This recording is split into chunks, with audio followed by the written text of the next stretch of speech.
Hello friends, welcome to my channel. Indian overseas bank నుంచి అయితే మంచి నోటిఫికేషన్ అయితే రిలీజ్ అయింది. ఎస్, డిగ్రీ అర్హతతో 550 వేకెన్సీస్ అయితే ఉన్నాయి. మీకు ఎలాంటి ఎక్స్పీరియన్స్ అయితే అవసరం లేకుండా మీరైతే అప్లై అయితే చేసుకోవచ్చు. ఎస్, దీనికోసం ఎలాంటి ఇంటర్వ్యూ అయితే కండక్ట్ అయితే చేయరు. ముందుగా మీకైతే ట్రైనింగ్ అయితే ఇస్తారు. ట్రైనింగ్ టైంలో వచ్చేసి స్టైఫండ్ 20,000 వరకు అయితే ప్రొవైడ్ చేస్తారు. తర్వాత 50,000 వరకు అయితే వాళ్ళే జాయిన్ చేసుకొని మీకైతే శాలరీ అయితే ఇవ్వడం అయితే జరుగుతుంది. ఎస్, కంప్లీట్‌గా AP and TS males and females అయితే అప్లై అయితే చేసుకోవచ్చు. ఈ అప్లికేషన్ ప్రాసెస్ ఏంటి, ఎలా అప్లై చేయాలి అని వీడియోలో అయితే కంప్లీట్‌గా అయితే ఎక్స్‌ప్లెయిన్ చేశాను. వీడియో స్కిప్ చేయకుండా అందరూ అయితే లాస్ట్ వరకు అయితే చూడండి. గైస్, మన ఛానల్‌కి ఎవరైనా కొత్తగా వచ్చుంటే మాత్రం సబ్స్క్రైబ్ చేసుకోండి. Let's begin the video. మీరైతే ఇక్కడ చూడొచ్చు, ఇండియన్ ఓవర్సీస్ బ్యాంక్ నుంచి అయితే అఫీషియల్గా రిలీజ్ అయిన నోటిఫికేషన్. ఎస్, మీరైతే కంప్లీట్గా అప్లికేషన్స్ అయితే ఆన్లైన్లోనే పెట్టుకోవాల్సి ఉంటుంది. దీనికోసం ఓపెనింగ్ డేట్ వచ్చేసి మొన్న మంత్ 28th అయితే స్టార్ట్ అయింది. క్లోజింగ్ డేట్ వచ్చేసి ఈ మంత్ 10th వరకు అయితే ఉంది. ఎస్, అప్లికేషన్స్ పెట్టుకునే వాళ్ళైతే పెట్టుకోవచ్చు. ఆన్లైన్ ఎగ్జామినేషన్ డేట్ వచ్చేసి అయితే ఈ మంత్ 22 రోజు అయితే కండక్ట్ అయితే చేశారు. మీరైతే ఆన్లైన్లోనే టెస్ట్ అయితే రాయాల్సి ఉంటుంది. దీనికోసం డిఫరెంట్ రిజర్వేషన్ సీట్స్ డిఫరెంట్ స్టేట్స్కి అయితే ఉన్నాయి. గస్, మన తెలుగు స్టేట్స్లో చూస్తే కనుక అయితే ఆంధ్రప్రదేశ్ నుంచి అయితే 22 టోటల్ వేకెన్సీ అయితే ఉన్నాయి. దాంట్లో ఎస్సీ వాళ్ళకి 3, ఎస్టీ వాళ్ళకి 1, ఓబీసీలో 5, ఈడబ్ల్యూఎస్ 2, జనరల్ కేటగిరీలో 11 అయితే ఉన్నాయి. గస్, పీడబ్ల్యూబీడీ వాళ్ళకైతే 1 వేకెన్సీ అయితే ఉంది. అదేవిధంగా తెలంగాణ స్టేట్లో చూస్తే కనుక అయితే ఎస్సీ వాళ్ళకి 4, ఎస్టీ 2, ఓబీసీ 7, అదేవిధంగా ఈడబ్ల్యూఎస్ 2 జనరల్ కేటగిరీలో అయితే 14 అయితే ఉన్నాయి. కంప్లీట్గా వచ్చేసి 29 వేకెన్సీస్ ఉన్నాయి. కదా, అన్ని స్టేట్స్లో కలుపుకొని అయితే ఓవరాల్గా వచ్చేసి 550 వేకెన్సీస్ అయితే ఉన్నాయి. మీరైతే చూడొచ్చు. ఖచ్చితంగా అయితే అప్లై చేసుకోవడానికి అయితే ట్రై చేయండి. కదా, మంచి ఆపర్చునిటీ.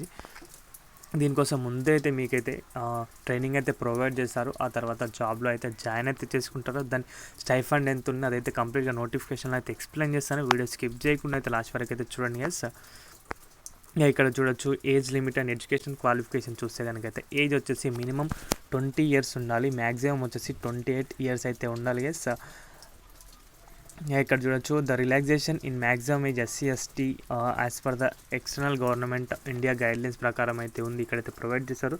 అదేవిధంగా ఎడ్యుకేషన్ క్వాలిఫికేషన్స్ అయితే చూడొచ్చు, ఏదైనా ఒక డిగ్రీ అయితే ఖచ్చితంగా మీకైతే ఉండాలి. ఒక ఇన్స్టిట్యూట్ నుంచి సర్టిఫై అయిన డిగ్రీ మీ దగ్గర ఉండాలి. మీరు ఏ ఇయర్ పాస్అవుట్ అయినా పర్లేదు. అదేవిధంగా ఏ స్ట్రీమ్ అయినా కూడా పర్లేదు. బట్ ఏజ్ అయితే చూసుకోవచ్చు, 20 to 28 మధ్యలో ఉన్న వాళ్ళైతే అప్లికేషన్స్ అయితే పెట్టుకోండి. రిలాక్సేషన్స్ అయితే చూస్తే కనుక అయితే ఎస్సీ ఎస్టీ వాళ్ళకైతే 5 years, అదేవిధంగా బ్యాక్వర్డ్ క్లాసెస్కి 3 years ఉంది. పర్సన్ విత్ డిసేబిలిటీ ఉన్న వారికి అయితే 10 years అయితే ఉంది. పర్సన్స్ ఎఫెక్టెడ్ బై 1984 రైట్స్ వాళ్ళకైతే 5 years, అదేవిధంగా విడోస్ డివోర్స్ ఉమెన్స్ వాళ్ళకైతే అప్ టు 35 years అని అయితే ఎస్సీ ఎస్టీ క్యాండిడేట్స్కి జనరల్గా మెన్షన్ చేశారు. ఇక్కడైతే మీరైతే చూసుకోవచ్చు. ఇక్కడ సెలెక్షన్ ప్రాసెస్ అయితే చూస్తే కనుకైతే ముందైతే మీకు ఒక ఆన్లైన్ రిటర్న్ టెస్ట్ అయితే కండక్ట్ చేస్తారు. కంప్లీట్గా ఆబ్జెక్టివ్ టైప్ అయితే ఉంటుంది. దాంట్లో సెక్షన్స్ అయితే చూడొచ్చు. జనరల్ అవేర్నెస్కి 25 marks, అదేవిధంగా general English 25, quantitative and reasoning ఆప్టిట్యూడ్కి 25, కంప్యూటర్ సబ్జెక్ట్ నాలెడ్జ్కి 25, 100 marks అయితే ఉంటాయి. సో మీరైతే 90 minutesలో 100 marks అయితే కంప్లీట్ అయితే చేయాలి. దాంట్లో క్వాలిఫై అయిన వారికి అయితే లోకల్ లాంగ్వేజ్లో అయితే టెస్ట్ అయితే కండక్ట్ చేస్తారు. మీరైతే మీ లోకల్ లాంగ్వేజ్లోనే వర్క్ అయితే చేయాల్సి ఉంటుంది. కాబట్టి స్టైఫండ్ అయితే చూడొచ్చు. మీరు ఇక్కడ కేటగిరీ మెట్రో వాళ్ళకి 15,000, అదేవిధంగా అర్బన్ 12,000, సెమీ అర్బన్ రూరల్లో 10,000 అయితే ప్రొవైడ్ అయితే చేస్తారు. ఇదైతే ట్రైనింగ్ ఇచ్చే టైంలో. తర్వాత అయితే మంచి శాలరీ అయితే ఇస్తున్నారు. గైస్, అదేవిధంగా ఎగ్జామ్ ఫీ అయితే చూడొచ్చు.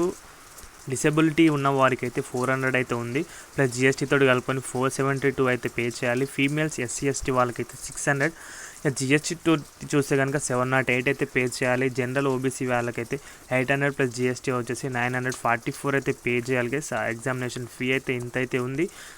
ఎలా అప్లై చేయాలి అని చూస్తే కనుక అయితే ఈ లింక్ అయితే మన డిస్క్రిప్షన్లో అయితే మెన్షన్ చేస్తాను. అక్కడ నుంచి మీరైతే అప్లై అయితే చేసుకోవచ్చు. అయితే ఇంత గైస్, వీడియో నచ్చితే కనుక అయితే ఒక లైక్ చేయండి. మన ఛానల్కి ఎవరైనా కొత్త వచ్చిన మాత్రం సబ్స్క్రైబ్ చేసుకోండి. Thanks for watching. అందరికీ బాయ్.